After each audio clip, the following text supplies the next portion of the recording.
How do you capture a high-value target when the whole world is watching? You create a masterclass in deception. The CIA set the stage with a single building as bait and filled the sky with 150 aircraft to create a deafening sonic shield for the helicopters to drop Delta forces. F-35s lit up the perimeter, turning night into day.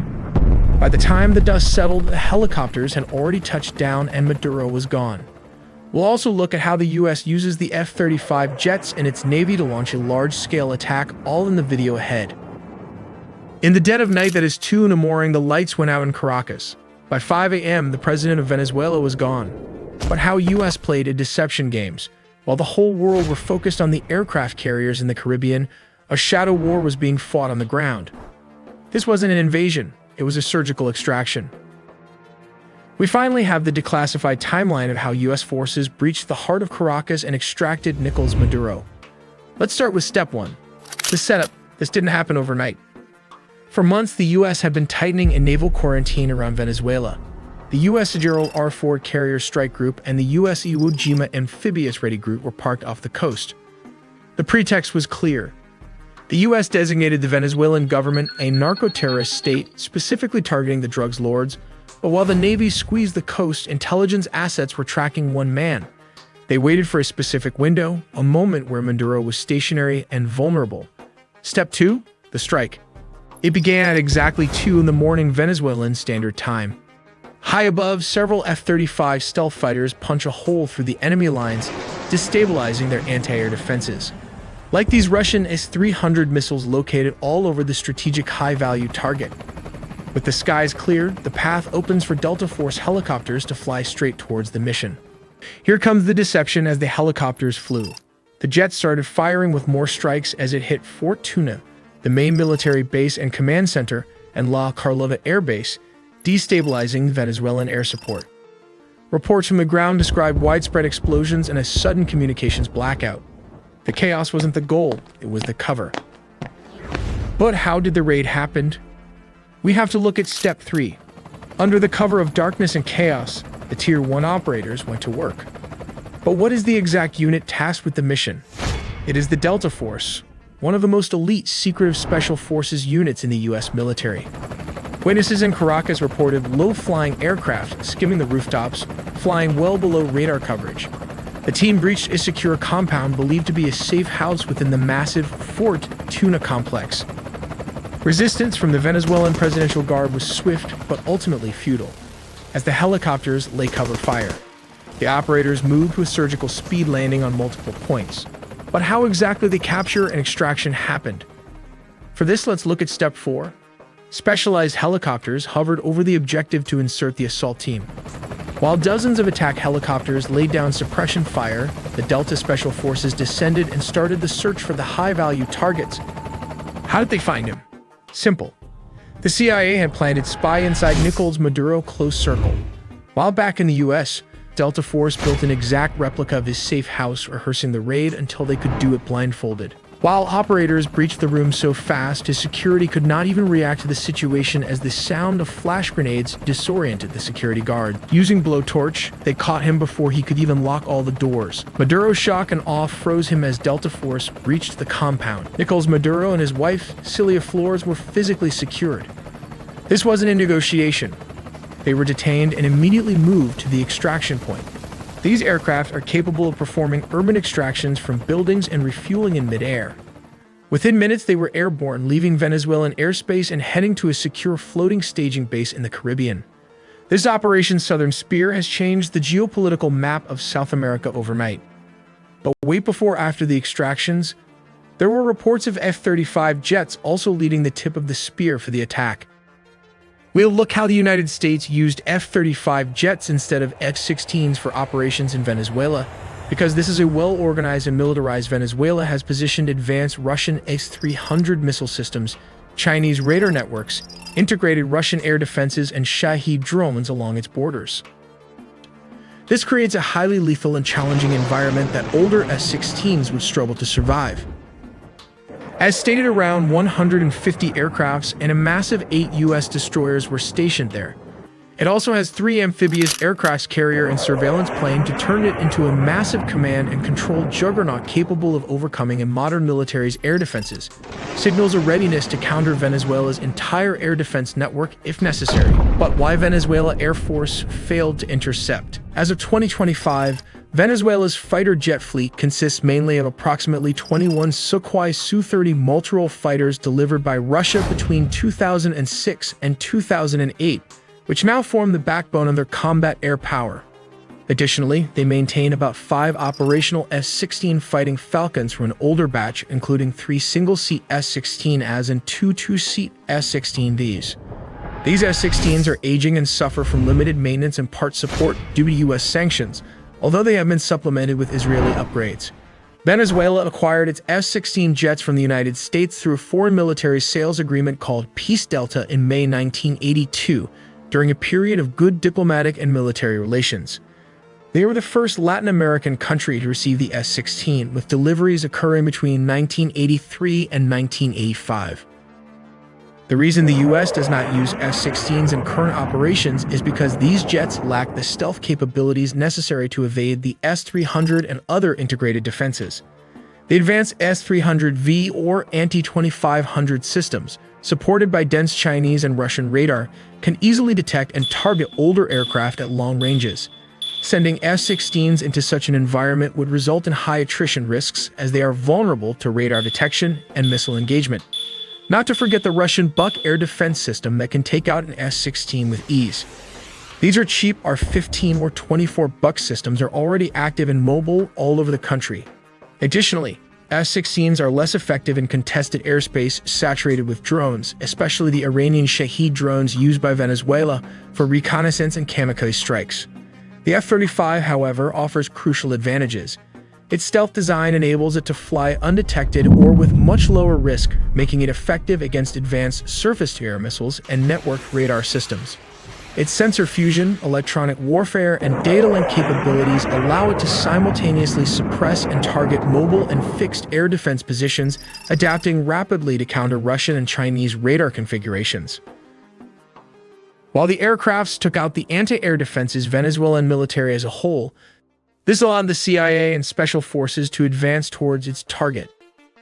The overwhelming presence of advanced Russian, Chinese, Iranian, and indigenous air defense and drone systems on the Venezuelan border means that the stealth fighter jets, or the first wave of attack, provide both the survivability and strike capability required for such operations.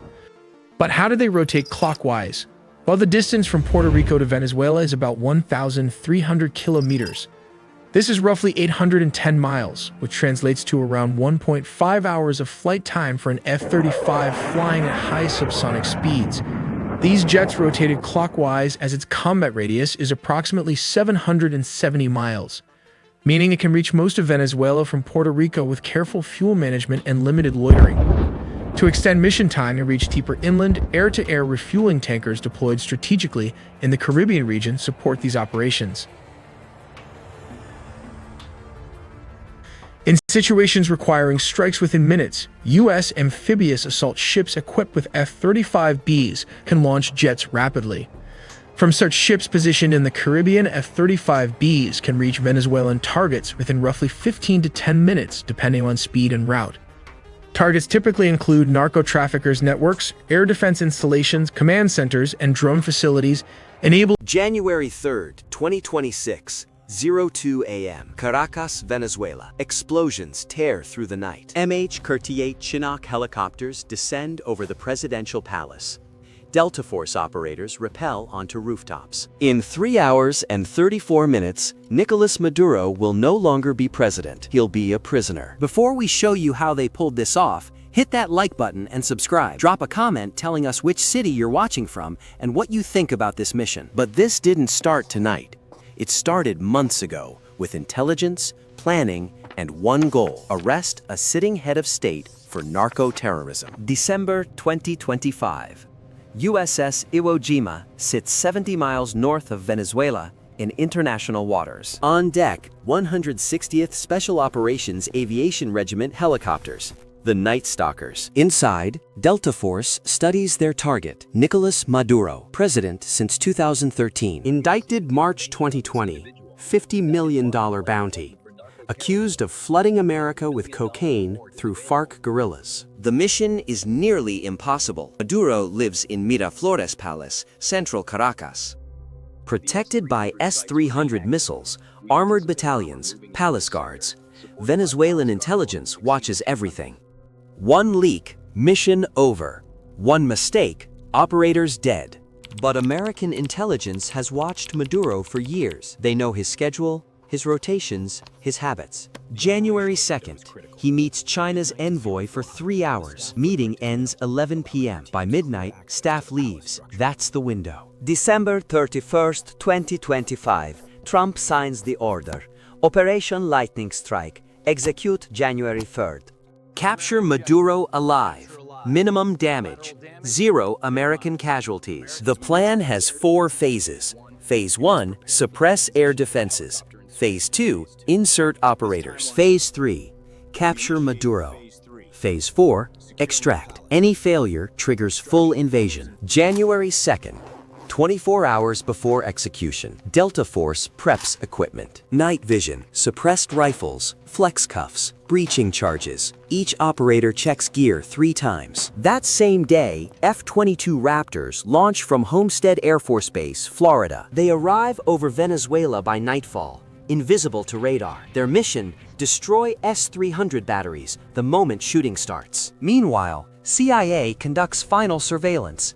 A Reaper drone circles Caracas at 25,000 feet. Thermal cameras watch the palace. Guard rotations confirmed. Maduro's bedroom located. 3rd floor, east wing. January 3rd, 0:30 a.m. USS Iwo Jima's flight deck comes alive. 6 MH-47 Chinooks spin up rotors. 12 MH-60 Blackhawks prepare. 2 AH-6 Littlebirds arm rockets. 40 Delta operators board helicopters. 0 talking, just hand signals. 0100 a.m. Launch. The Armada flies south toward Venezuela, low over black water. No lights, no radio, total silence. F-22s orbit overhead. Navy destroyers stand by. This is the largest special operations strike since Abbottabad. 1:50 a.m., 10 minutes from Venezuelan coast.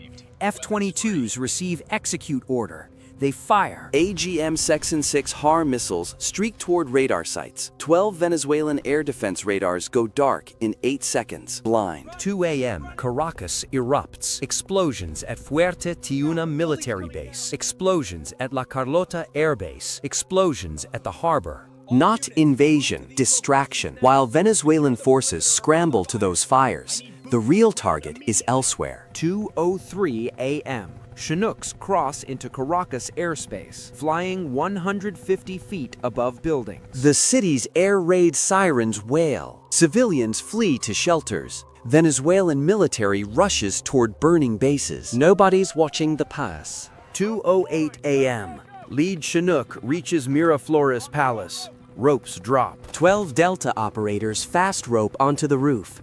Palace guards hear rotor noise. Look up. See black helicopters. Too late. Suppressed gunfire drops 2 guards before they raise weapons. 2:09 a.m. Operators breach the rooftop door. Stairwell leads down. Night vision turns darkness green. They descend in pairs. 3rd floor, east wing, Maduro's bedroom. 2:11 a.m. Palace guards fire wildly. Operators return precise shots. Suppressed rifles whisper. Guards collapse. The operators move like ghosts through hallways they've studied for months. 2:14 a.m. They reach Maduro's bedroom door. Solid mahogany, reinforced. An operator places breaching charge. 3-second countdown. The door explodes inward. Inside, Maduro sits upright in bed, confused. His wife beside him, both in pajamas. No weapons. No escape. An operator yanks Maduro from bed, throws him to the floor, zip ties his wrists behind his back. Nicolás Maduro, you are under arrest by authority of the United States District Court, Southern District of New York. Maduro screams in Spanish, curses, threats. The operators don't care. They have their target. Now they need to leave. Keep moving. 2:17 a.m. Operators move Maduro and his wife to the roof. Maduro resists. An operator lifts him like luggage. A Chinook hovers overhead. Ropes drop. Operators clip Maduro into harness. He's lifted into the sky, kicking and screaming. 0219 a.m. All operators aboard helicopters. Extraction complete. The Chinooks bank hard, flying north at maximum speed. Venezuelan fighter jets scramble from Valencia airbase. But F-22s are waiting. Venezuelan pilots receive radio warning. Return to base or be destroyed. They turn back. 0234 a.m. Helicopters cross into international waters. Venezuelan missiles can't reach them. They're safe. 0330 a.m. Maduro lands on USS Iwo Jima. Still in pajamas, still zip-tied. DEA agents read him rights. FBI agents photograph him. A Navy medic checks vitals. He's healthy. He'll stand trial. 04 a.m. Venezuelan defense minister appears on state TV, calls it invasion, declares emergency, demands Maduro's return. Nobody's listening. 0530 a.m. C-17 transport plane lifts off from USS Iwo Jima carrying Maduro. Destination, Florida. Then federal detention. Then courtroom. 0634 a.m. Trump announces success on Truth Social. Large-scale strike against Venezuela. Maduro captured and flown out country. 07 a.m. Russia condemns operation. China protests. Venezuela mobilizes military. But Maduro's gone. The palace is empty. The government fractures. 11 a.m. Trump holds press conference at Mar-a-Lago. Calls it brilliant operation. Promises Maduro will face justice. By noon, Maduro sits in federal detention. Orange jumpsuit, concrete cell. The narco-president who controlled billions in cocaine is now prisoner number 26001. 3 hours and 34 minutes. From first explosion to extraction. 0 American casualties. The most audacious capture of a head of state in modern history. Delta Force returns to base. The Night Stalkers refuel. The F-22s fly home. And in a Florida cell, Maduro realizes he'll never see Venezuela again. Operation Lightning Strike complete.